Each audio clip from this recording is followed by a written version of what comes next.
this week's episode of Naruto Shippuden, we dive deep into the psyche of Obito Uchiha in this week's very nice and clean episode, which I thought was actually really atmospheric.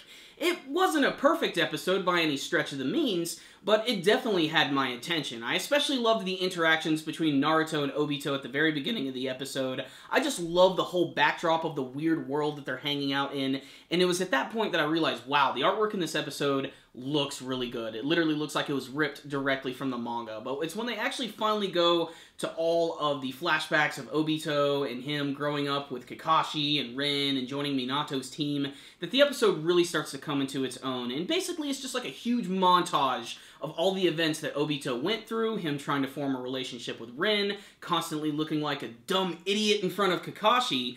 But I especially loved the sparring scene between him and Kakashi. It was definitely the best animated scene of the week. It was exciting, it was quick and short-lived, but it was definitely memorable. And if you're a fan of action, Naruto action, you should definitely check that scene out. Otherwise, this whole episode is just really just reinforcing the fact that Obito himself is essentially the dark, corrupted version of Naruto. This is what could have happened to Naruto, and I really love the comparison that he makes with him, where he's basically saying that through the infinite Tsukiyomi, he has actually found this shortcut in order to bringing the world peace. And Naruto basically retorts by saying, in order to get real peace, in order to truly work for it, you can't take a shortcut. And he's going to go down the steepest, rugged path in order to make that happen. And that just shows the real differences between Naruto and Obito right there. And I also realized while watching this episode that Obito himself is sort of like a composite of Naruto and Sasuke, of their greatest and darkest personalities and qualities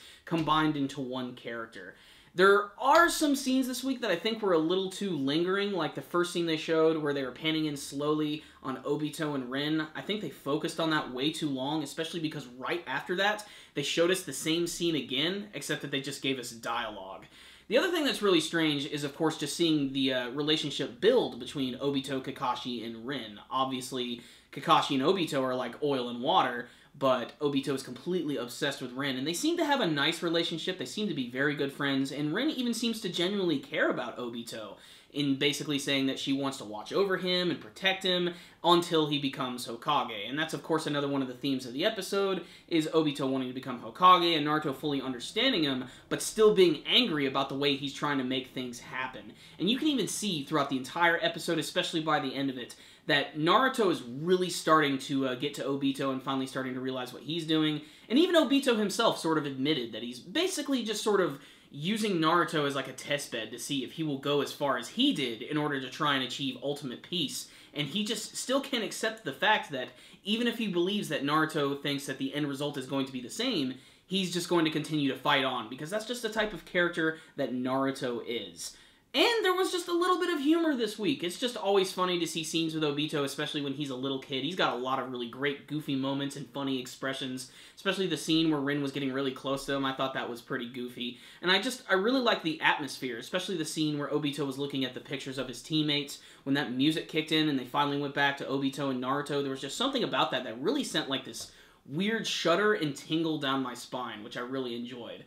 The thing is about this episode, though, it's one of those episodes where you could technically skip it and you wouldn't miss anything, like in the overall story, but it is the type of episode that is going to add a lot of richness to the characters and allow you to appreciate them a little bit more, and that's what I really liked about this episode. And I just liked the quality of this one. I wish every episode could have this one's quality. Maybe I'm just harping it too much, maybe there's something I'm not quite seeing, and maybe I'm reading into it too much, but I just really like the animation and artwork this one, and, you know, next week's episode looks like it's still going to be getting more into Obito's backstory, especially with him joining Minato, Kakashi, and Obito. Otherwise, it's a pretty good episode. So what's the rundown? On this week's episode of Naruto Shippuden, it was pretty good. I liked it. I loved the action scene in the middle, I loved the atmosphere, I loved the animation, I loved every scene with Obito, and he pretty much dominated this episode, so I like this one a lot.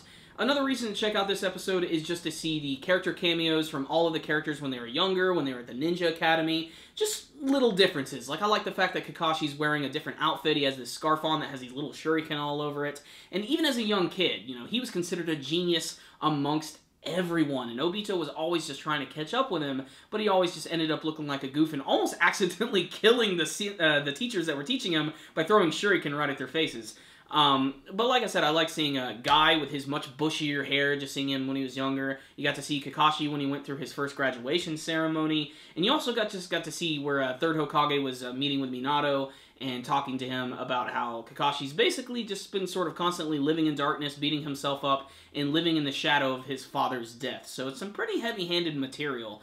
I think this would have been a good opportunity to maybe elaborate on the character of Rin a little bit more, because amongst the group of Kakashi, Obito, and Rin, she is by far the most underdeveloped of all of the characters. She is important, and she does have some really important scenes, some of which will be explained slightly a little bit later, but still I would have liked maybe a little bit more from her. Otherwise, this was still a really good, high-quality episode of Naruto that moved a little slow in the beginning, but by the middle, it really picked up its stride, and it really had some great animation going for it. So, Naruto fans, check this one out if you're looking for a good, action-packed, and emotional episode starring Obito Uchiha. So I'm going to give this week's episode a 4 out of 5. Not a perfect episode, especially in the first half, but I think Naruto fans are definitely going to dig it, especially for that Kakashi-Obito sparring scene. It looked really cool, it was fluid, and all the scenes with Obito were very emotional, and they added a lot to the atmosphere, and they're going to allow the viewer to care a little bit more about everything that's going on with Obito right now that he's sort of reconsidering all of the things he's been doing to take over the world. So, Naruto fans, check it out. Good episode. Thank you guys for watching my review. If you liked this video, please give it a thumbs up, and please tell me what you guys thought about this week's episode of Naruto Shippuden. Did you love it? Did you hate it? What did you think of all of the emotional Obito scenes? And what do you want to see from the remainder of the Naruto Shippuden anime series? Before you guys leave, please subscribe to our channel if you have not already, and please follow us on Facebook and on Twitter. And I probably shouldn't have to remind you Naruto fans, but the Naruto manga just ended today. If you guys want to see both Christian and mine reaction to the final chapters of the series, check out the link at the very end of the video. You can also check out our reviews of the final 2 chapters. Check it out, Naruto fans. I will see you next time.